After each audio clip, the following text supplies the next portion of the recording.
अस्सलामुअलैकुम, welcome to my channel chemistry with Noman Jalil. मैं हूं आपका teacher Noman Jalil. Chapter number 5 first year chemistry energetics of chemical reaction के पहले लेक्चर में हमने थर्मोडायनामिकल रिएक्शंस, एंडोथर्मिक और एक्सोथर्मिक के बारे में डिस्कस किया। आज सेकंड लेक्चर में हम थर्मोडायनामिकल टर्म्स जो थर्मोडायनामिक्स में इस्तेमाल होती हैं, जो कि आगे आपको बहुत काम आएंगी, उन टर्म्स को समझने की कोशिश करेंगे, जिसमें system, surrounding and boundaries with their types. हम सिस्टम को, सराउंडिंग को और बाउंड्रीज को समझेंगे अपनी अपनी टाइप्स के साथ। तो चलिए सीखते हैं।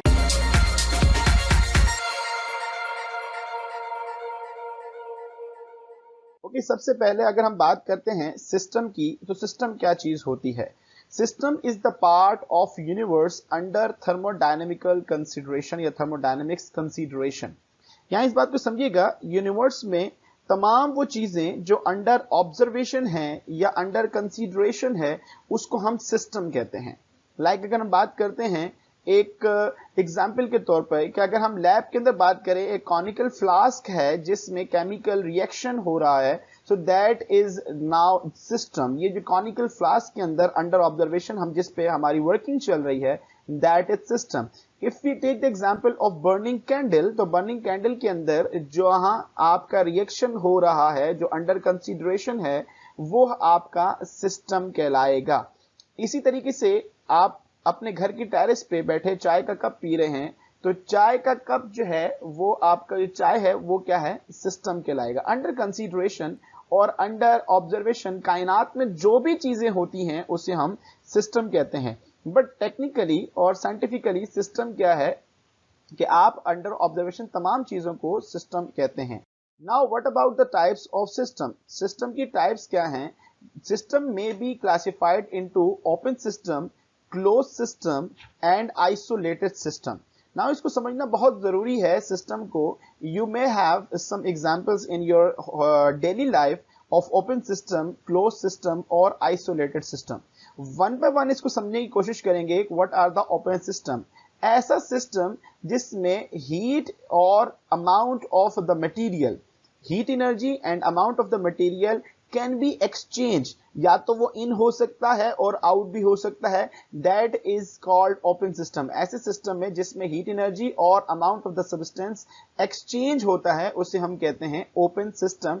It means heat can be into the system or heat can out from the system, as well as amount or mass of the substance can also be exchanged in that system, which is called open system.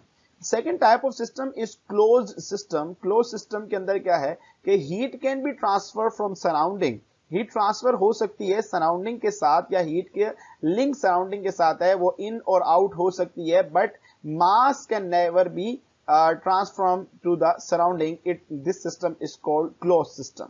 अगर हम बात करते हैं जैसे हमने example की open system की, तो ओपन सिस्टम के आगे अगेन आपका चाय का कप जो है, ये आपके पास आप एक टेबल पे रखते हैं, चाय गर्म चाय रखते हैं, तो अब वो थोड़ी देर बाद गर्म नहीं रहती, वो ठंडी हो गई है, तो इसका मतलब सराउंडिंग से उसने अपनी हीट एक्सचेंज कर ली। इसी तरीके से in the form of vapours जो है, वाटर वेपर्स की फॉर्म में उसका अमाउंट भी चेंज हो रहा है, सो अमाउंट भी चेंज हो रहा है एंड हमारे पास हीट भी चेंज हो रही है। So this is the example of open system. As far as close system is concern, अगर उसी चाय के कप के ऊपर हम लिड रख दें, मतलब एक कैप कर दें, now vapours can not be evaporated, but वो ठंडी जरूर हो जाएगी। So it is the example of close system. But as far as isolated system is concern, तो आइसोलेटेड सिस्टम में हीट और अमाउंट दोनों ट्रांसफर नहीं होते। आइसोलेटेड का मतलब होता है तन्हा। तो ये आइसोलेटेड सिस्टम वो सिस्टम है जिसमें amount of substance and heat is not transferred. जैसे एग्जांपल के तौर पे हमारी डेली लाइफ में हम देखते हैं, थर्मोस की एग्जांपल जो है वो आइसोलेटेड सिस्टम की ही एग्जांपल है। So these are the types of system. Again system is under considerable things is called system in the universe. Types of system के अंदर open, close and isolated. Now if you are moving towards ahead, so surrounding is there. अब system के अलावा कायनात में कोई भी चीज है उसको हम कहेंगे सराउंडिंग। यहां बात समझने की बहुत जरूरी, एक इंपॉर्टेंट बात है जो समझना है कि कायनात में, यूनिवर्स में सिस्टम जो अंडर कंसीडरेशन है, इसके अलावा तमाम की तमाम चीजें सराउंडिंग कहलाती हैं। अगर हम इसको इक्वेशन की फॉर्म में देखें, तो यूनिवर्स की is equal to system plus surrounding. तो यूनिवर्स क्या हुआ, सिस्टम प्लस सराउंडिंग। जैसे आप देखें ये सिस्टम है, सिस्टम क्या कर सकता है, हीट और मैटर को एक्सचेंज कर सकता है, और उसके अलावा तमाम बाहर की चीजें क्या कहलाएंगी, वो सराउंडिंग कहलाएंगी। बट यहाँ it is very notable to discuss over here कि सराउंडिंग, प्रैक्टिकली सराउंडिंग क्या चीज है, प्रैक्टिकली सराउंडिंग वो चीज है जो कि सिस्टम पे असर अंदाज हो जाए। This is very important thing to understand कि सिस्टम पे असर अंदाज जो इन्फ्लुएंस करे उस सराउंडिंग को प्रैक्टिकली सराउंडिंग कहते हैं। बट डेफिनेशन क्या है कि सिस्टम के अलावा तमाम चीज यूनिवर्स में वो सराउंडिंग है। एग्जाम्पल के तौर पर आपके टेरेस में पड़ी एक चाय का कप जो है, उसका सराउंडिंग मेरा घर बाय डेफिनेशन जरूर हो सकता है, बट मेरे घर के एनवायरनमेंट जो है वो आपके टेरेस में पड़े हुए चाय के कप के ऊपर इन्फ्लुएंस नहीं कर रहा। सो इट मींस प्रैक्टिकली मेरा घर का जो पोर्शन है वो आपके उस चाय के कप के लिए सराउंडिंग नहीं होगा, बट बाय डेफिनेशन वो सराउंडिंग होगा। इट मींस कि सराउंडिंग जो सिस्टम पे असर अंदाज हो उसको हम सराउंडिंग कहते हैं, अदरवाइज सराउंडिंग प्रैक्टिकली नहीं होगा, बट बाय डेफिनेशन वो सराउंडिंग ही कहलाएगा। Talking about the third thing, which is called boundaries. So boundaries are there. So the spelling of boundaries is, it must be A over here. यहाँ पे A आएगा, there is mistake over here. जो system और surrounding को separate कर दे, एक मतलब एक तरह से बॉर्डर का एक काम कर दे, उसको हम कहते हैं बाउंड्री। नाम से शोर है बाउंड्री। तो बाउंड्री क्या है कि सिस्टम और सराउंडिंग को सेपरेट कर दे। लेट्स से चाय का कप जो है उसका मटेरियल सिस्टम है, और ये बाहर तमाम की तमाम चीजें, it means it must be your room, room जो है वो सराउंडिंग है, that is surrounding and that which system. इस सिस्टम को, सराउंडिंग को, ये वॉल्स ऑफ द कप, ये कप जो है ये सेपरेट कर रहा है, ये डिस्ट्रीब्यूट कर रहा है, ये अलग कर रहा है, दैट इज कॉल्ड बाउंड्री। ये बाउंड्री कहलाएगा। नाम आपने देखा होगा, बाउंड्री का लफ्ज आप बहुत सुनते हैं इन क्रिकेट मैच और in you can say different countries के बाउंड्री, जिसे हम नॉर्मली बॉर्डर्स कहते हैं, वो भी एक मुल्क को दूसरे मुल्क से सेपरेट कर रहा होता है। ये एक बॉर्डर लाइन होती है, एक लाइन होती है जिसे हम कहते हैं बाउंड्रीज कहते हैं। एक पाबंदी जैसे कह लें आप, ये सिस्टम की हद यहां तक है, अब इसके बाहर कौन होगा, सराउंडिंग होगा। तो सिस्टम और सराउंडिंग की हद यहां खत्म हो रही, तो इसको हम बाउंड्री कहते हैं। Now boundary can be real और boundary can be imaginary. Boundary real भी हो सकती है, बाउंड्री इमेजिनरी भी हो सकती है। If the boundary is have if the boundary have some premises, कोई premises है तो उस बाउंड्री को हम रियल बाउंड्री कहेंगे, और अगर नॉर्मली उसकी प्रेमिसेस नहीं है तो उसको हम इमेजिनरी बाउंड्री कहेंगे। लेट्स से एक आयरन ब्लॉक है, एक गर्म आयरन ब्लॉक है, उसकी यकीनन कोई ना कोई बाउंड्री है, ये बाउंड्री आपके सामने है, सो इसको हम कहेंगे these are the real boundary. But एक आग, बर्निंग फायर है, बर्निंग फायर की कोई बाउंड्री नहीं है, कभी किस तरफ मूव करती है, कभी किस तरफ मूव करती है, तो this is called imaginary boundary. ये इमेजिनरी बाउंड्री की एग्जांपल के अंदर आएगा। अगर हम बात करते हैं यहां पर सिस्टम से रिलेटेड, तो अब सिस्टम को थोड़ा डिटेल में डिस्कस करना है। सिस्टम की कुछ फिजिकल प्रॉपर्टीज होती हैं, सिस्टम की प्रॉपर्टीज होती हैं। It can be a microscopic property और macroscopic property. This is very important thing to discuss the systems properties. System की प्रॉपर्टी हम डिस्कस कर रहे हैं। System property can be microscopic और मैक्रोस्कोपिक। माइक्रोस्कोपिक प्रॉपर्टी वो हैं जो कि मेजरेबल नहीं होती, but macroscopic properties are measurable. And macroscopic property के अंदर हमारे पास दो तरह की प्रॉपर्टीज आ जाती हैं, which is called intensive property और एक्सटेंसिव प्रॉपर्टी। अब intensive property and extensive property हमारे पास यहां पर देखें, intensive property and extensive property, these are the properties of system. System की प्रॉपर्टीज हैं जो कि मैक्रोस्कोपिक हैं। हम आगे डिस्कस करेंगे। अगर हम तो एक बॉक्स कंसीडर कर रहे हैं, हम एक बॉक्स कंसीडर कर रहे हैं जिसका volume V and temperature T consider कर रहे हैं। If we distribute this box, अगर हम इस बॉक्स को हाफ से कट कर देते हैं, इस बॉक्स का वॉल्यूम क्या था, V था, और टेम्परेचर क्या था, T। अगर इस बॉक्स को हमने हाफ से कट किया, तो अब आप हमें बताएं कि इस बॉक्स का जो वॉल्यूम था, क्या वो अब भी उतना ही होगा, या उसको हमने डिवाइड करने से वॉल्यूम भी डिवाइड हो गया। सो जवाब ये होगा कि वॉल्यूम भी डिवाइड हो गया। So if you divide anything equally, so your property will be divided. अगर आपकी प्रॉपर्टी भी डिवाइड होती है, अगर आपकी प्रॉपर्टी भी कम या ज्यादा हो जाती है, सो आपके पास ऐसी प्रॉपर्टीज क्या कहलाती हैं, वो हम डिस्कस करेंगे। अगर हम टेम्परेचर की बात करते हैं, if this box has temperature of 20 degree centigrade, अगर मैं इसके दो हिस्से कर देता हूं, तो क्या यहां वाले का 10 डिग्री होगा, यहां वाले का 10 डिग्री होगा? या दोनों का ही 20 होगा? तो आंसर मिलेगा temperature will be 20 for both side. So temperature दोनों का T ही रहेगा, बट वॉल्यूम क्या हो जाएगा? वॉल्यूम स्प्लिट हो जाएगा, हाफ हो जाएगा।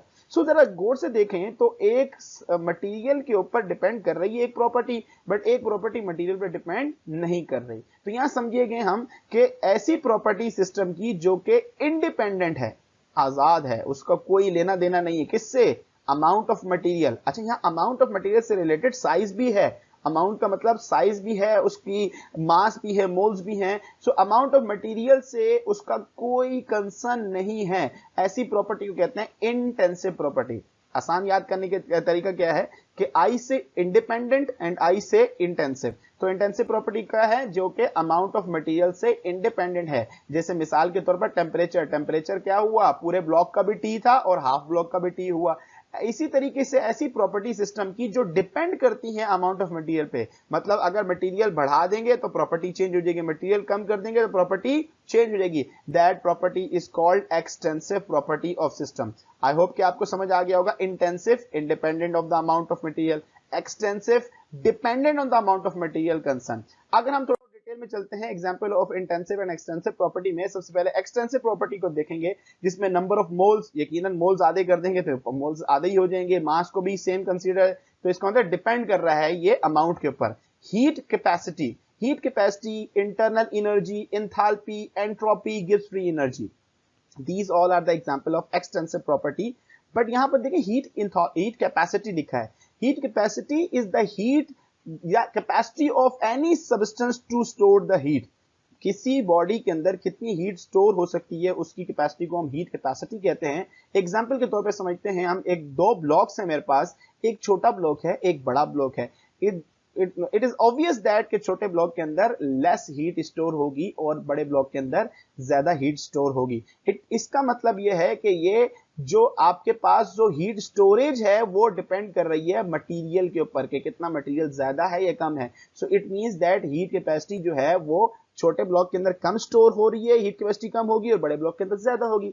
सो हीट कैपेसिटी कौन सी प्रॉपर्टी हुई? एक्सटेंसिव प्रॉपर्टी हुई। It means it is dependent on the material. तो डिपेंड कर रही है मटेरियल के ऊपर, सो हम कहेंगे heat capacity is an extensive property as far as other example are also there. हम अगर बात करते हैं एग्जांपल ऑफ इंटेंसिव प्रॉपर्टी, तो इंटेंसिव मतलब इंडिपेंडेंट, मतलब अमाउंट जितना भी कम हो जाए ज्यादा हो जाए उससे कोई फर्क सिस्टम पे नहीं पड़ेगा, वो प्रॉपर्टी वैसी ही रहेगी। मिसाल के तौर पर सबसे पहले हम डिटेल में डिस्कस कर रहे हैं मोलैरिटी। बड़ा आप सुना है आपने मोलैरिटी के बारे में। मोलैरिटी जिसे हम मोलर भी कहते हैं, मोलर इसके सॉल्यूशन को मोलर सॉल्यूशन भी कहते हैं। You know about the formula of molarity. Molarity का फॉर्मूला क्या होता है जिसमें हम मोलैरिटी को डिस्कस करते हैं। फॉर्मूले से पहले हम यहाँ मोल्स डिवाइड बाय वॉल्यूम। अगर मैं एग्जांपल के तौर पे समझा रहा हूं कि एक मोलर मेरे पास सॉल्यूशन था, मतलब मोलैरिटी एक सॉल्यूशन की, एक मेरे पास कॉनिकल फ्लास्क है जो आपके सामने नजर आ रहा है, इसकी मोलैरिटी 1 है। इस कॉनिकल फ्लास्क को मैंने आधा सॉल्यूशन एक बीकर में डाल दिया और दूसरा सॉल्यूशन दूसरे बीकर में डाल दिया, तो क्या उसकी मोलैरिटी पे फर्क पड़ेगा? यकीनन नहीं पड़ेगा फर्क। जो 1 मोलर अगर वो था तो उसमें मैंने सिर्फ उसको डिवाइड कर दिया, उसको डिवाइड करने से मोलैरिटी पे फर्क नहीं पड़ा। तो जब आपको डिवाइड करने में फर्क नहीं पड़ रहा तो molarity is an intensive property. इसकी डिटेल में आपको आखिर के स्लाइड में बताऊंगा कि ये इसकी एक और वजह भी है जो कि बड़ी इंपॉर्टेंट बात है, तो समझिएगा, इसको गौर से देखिएगा। So molarity is an intensive property क्योंकि आपने प्रैक्टिकली देख लिया कि एक मोलर सॉल्यूशन को मैंने 2 हिस्सों में तोड़ दिया तो मोलैरिटी वही रही दोनों हिस्सों की। अगर हम बात करते हैं मजीद इसकी एग्जांपल्स की, density, viscosity, refractive index, melting point, boiling point, surface tension, pressure, etc. These all are the intensive property. It means they are independent to the amount of material. मिसाल के तौर पर अगर आप एक ग्लास पानी का बॉइलिंग पॉइंट देख रहे हैं तो उसका भी 100 डिग्री सेंटीग्रेड होगा एट सी लेवल, और एक बड़े ड्रम का पानी का भी 100 डिग्री सेंटीग्रेड होगा। इसका मतलब अमाउंट पे concern, melting point, boiling point, surface tension, pressure, density ये असर नहीं करती। तो these properties are called intensive property. इसके अलावा भी बहुत सारी एग्जांपल्स हैं, बट हमारे जो कोर्स से रिलेटेड जो आपको समझ आने जो आपने सुनी है उनसे रिलेटेड ये इंटेंसिव और extensive property. Now we are going to move towards the important point of intensive and extensive property, जो कि आपको बड़ा हेल्पफुल होगा आपके एप्टीट्यूड टेस्ट के अंदर या आपके एमसीक्यूज एग्जाम्स के अंदर।